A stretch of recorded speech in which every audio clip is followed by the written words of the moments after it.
are not the contents of your wallet. You are not how much money you have in the bank. You are not the car you drive. You are not your job. Advertising has us chasing cars and clothes, working jobs we hate so we can buy shit we don't need to impress people we don't even like. This is your life. And it's ending 1 minute at a time. On December 10th, 1999, Fight Club was released in movie theaters around the world, and this movie was directed by David Fincher, starring Brad Pitt and Edward Norton. The reception was good.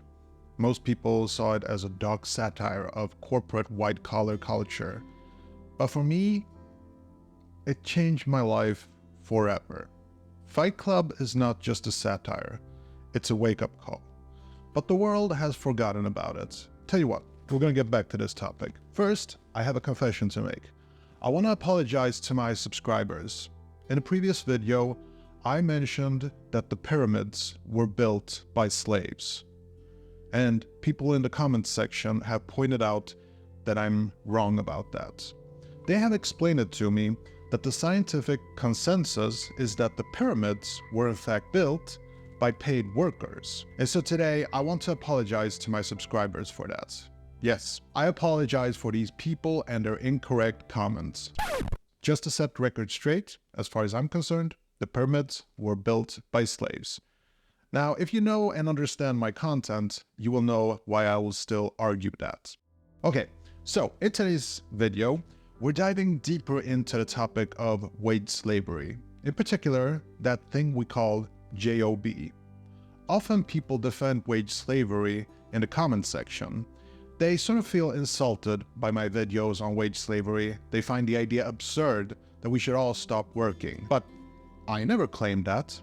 I'm just saying that some of us are tired of wasting our lives at soul-crushing jobs. If you want to spend the better part of your life making other people richer, that's fine. In fact, I believe that most people would rather do just that. But you know, the saddest part is that most people I meet in workplaces, they actually hate their jobs and they sort of accept it. If I ask them about it, they're like, you know, it's just life, what can you do?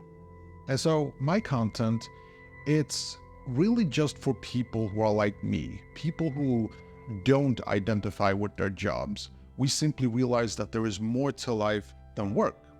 We want out. And on this channel, that is what these videos are all about. How to escape wage slavery. How to create a financial situation so you don't have to depend on the 9-to-5 rat race. I'm saying this again, this is not for everyone, and I would never say that it is. Now, some people have argued that we always have a choice, you know, we're free to leave. And it's true, we are free to starve. That's exactly right. We have a choice between starving and selling ourselves to a tyranny. Now, think about this for a minute. Almost everyone spends most of their lives living in a totalitarian system. It's called having a job. When you have a job, you are under the total control of the masters of the enterprise. They determine what you wear, when you go to the bathroom, what you do. The very idea of a wage contract is to sell yourself into servitude. These are private governments that are more totalitarian than actual governments. And people who say that they are free are actually deep authoritarians. They're calling for subordination to private tyrannies. Now, to some of you, that might sound familiar. Yes, I was quoting Noam Chomsky there. There are also some people who take pride in their jobs. Like my wife's brother, for example. He's actually a cop and he loves his job, which is great. You know, I'm genuinely happy for him. According to him, it's not just a job, it's a calling. And I respect that. There are many professions where I think are just very important for society. Interesting enough though, it's usually jobs that don't pay very well. So for example, one of the most underrated jobs is probably, cleaner. It pays very little and people don't respect them. It's a dirty job, yet it's so important. Like societies would crumble without them. So personally, I mostly despise the corporate white-collar jobs because that's where I work. I see the bullshit there. I see HR and upper management doing unspeakable things to employees. I've seen a lot of shit. Now, I'm going to give you an example. So years ago, I worked as a consultant for a very big American company, and I'm not going to reveal the name of this company, but I'm pretty sure that you have one of their products in your kitchen right now. Anyway, the company was bought by a big investment company, and here's what you need to know about investment companies. When they buy a company, they have to overbid the stock price, and the way to make that money back is to cut costs and maximize profit for the first year. The easiest way to do that is to cut the staff in half or less. Or let's say you just want to decrease wages. What you could do is you could fire your high-earning employees and replace them with people who just graduated who will take any job for any wage. Now, here in Sweden, you can't fire people or reduce wages, but investment companies, they're masters at this. You want to know how to fire people in a country where you can't fire people without cause? Here's what you do. Step 1. You promote your employees to seniors, Step 2. You change the organization to consist of juniors, and you can offer the senior staff the junior position, but of course, they won't take it because then they would have to take a pay cut. So they quit. And then HR hires a bunch of kids who just graduated. Now, I know that this sounds too incredible to be true, but I've actually seen this happen. Now, going back to Fight Club, most people remember a movie where a bunch of guys spend their evenings beating each other up. But for me, it was a wake-up call. I remember that night after seeing it, I spent like half the night just walking around, contemplating what it was actually about. I became utterly obsessed with the film. I watched it countless times before discovering that it was actually based on a book by Chuck Palahniuk. I'm sure I butchered that last name, but anyway, I devoured the book twice and I found that the book was exceptional, but I still found the movie a bit better. Now, it's possible that it's because Chuck actually contributed to the screenplay. But the core message of Fight Club struck a chord with me. It was sort of a critique of corporate wage slavery and the dehumanization effects of the consumerist culture. The protagonist, known as the narrator, embodies suffocating monotony and soul-crushing nature of modern corporate life.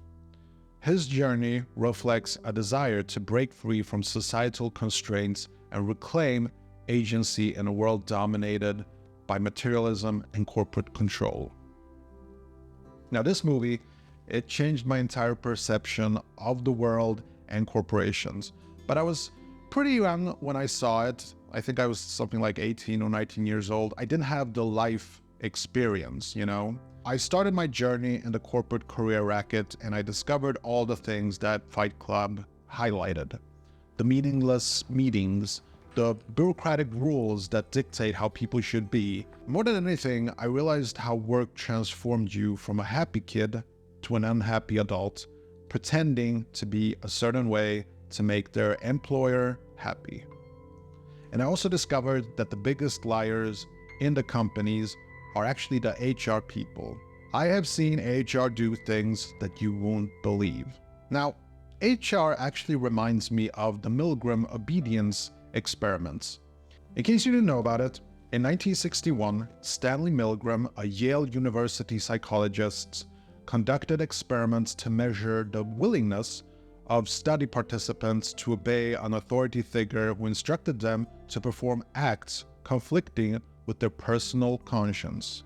The experiments found unexpectedly that a very high proportion of subjects would fully obey the instructions.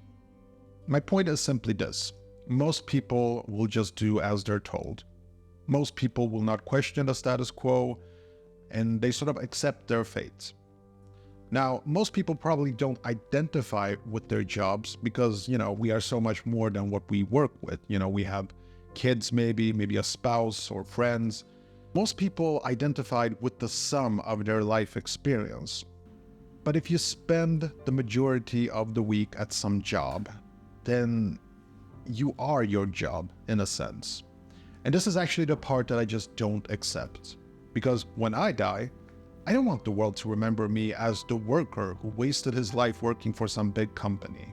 Like, don't get me wrong, it's not that I need or want to be remembered as, something great or anything like that. It's just that when I die, I won't care how people remember me. But I hate the idea that the main purpose of my life is to make other people richer. It's important to remember that we only have this one single life, and most people spend most of their lives just working. Now, once you see the truth of society as I do, you can't really turn back. Maybe the character Cypher in the Matrix movie was right. He said, ignorance is bliss. I'm truly jealous of people who don't mind being used. I wish I didn't mind wasting away at my soul-crushing job. But I do. And so yes, we do have choices. We can look for better jobs. But for me, I need to go where my passion is. As a creative person, I need to do something creative without following bureaucratic rules of some fascist regime-like corporation. So the question is, what is your purpose in life? What do you want them to write about you in your obituary? As always, thank you for listening. Do me a favor and tap the like button to show your support, and subscribe if you're interested in more content like this. Until next time, stay hungry, relentless, and strong in your journey of escaping wage slavery. Bye.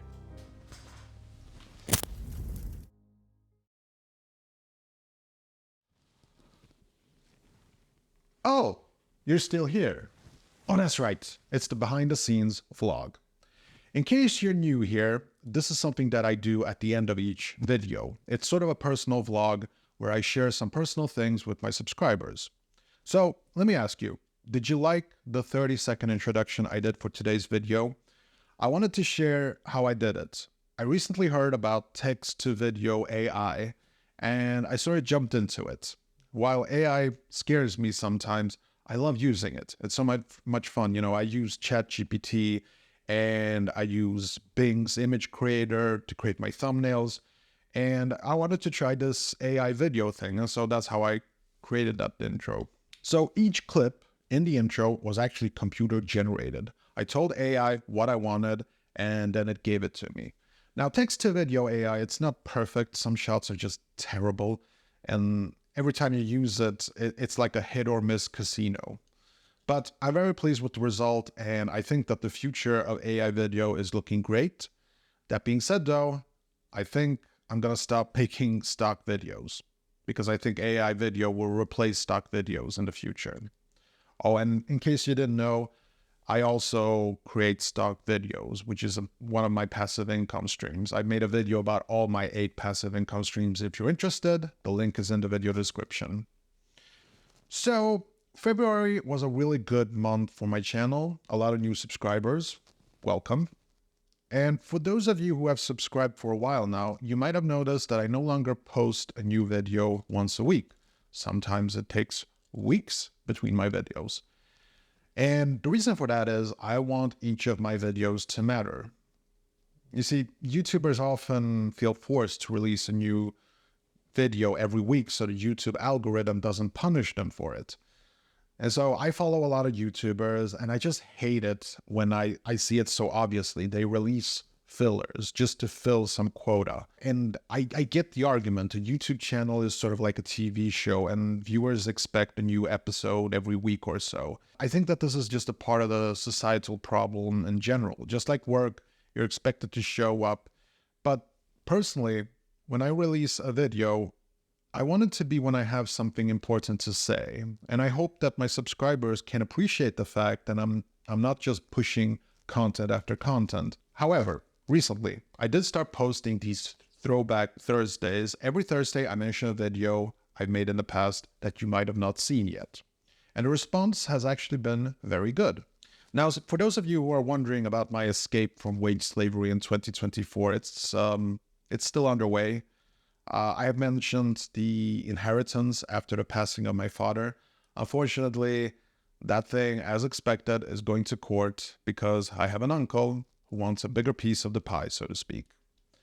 I try not to talk or even think too much about this whole thing because I always feel like this bad taste in my mouth whenever family members talk about inheritance. It's been a couple of months since my father passed away, and instead of talking and remembering the person that they lost, they focus on getting money like vultures. And speaking of my dad, who used to watch all my videos, I still have a guilty conscience about not spending enough time with him. I have all this regret, and there's absolutely nothing I can do about it. It's too late. And so take my advice. If you love your parents, spend time with them. I know you are busy because of work and other stuff, but take the time to be with them. You don't want to be in my position. Trust me on that. Okay, that's all I have for today. See you in the next one. Take care. Bye.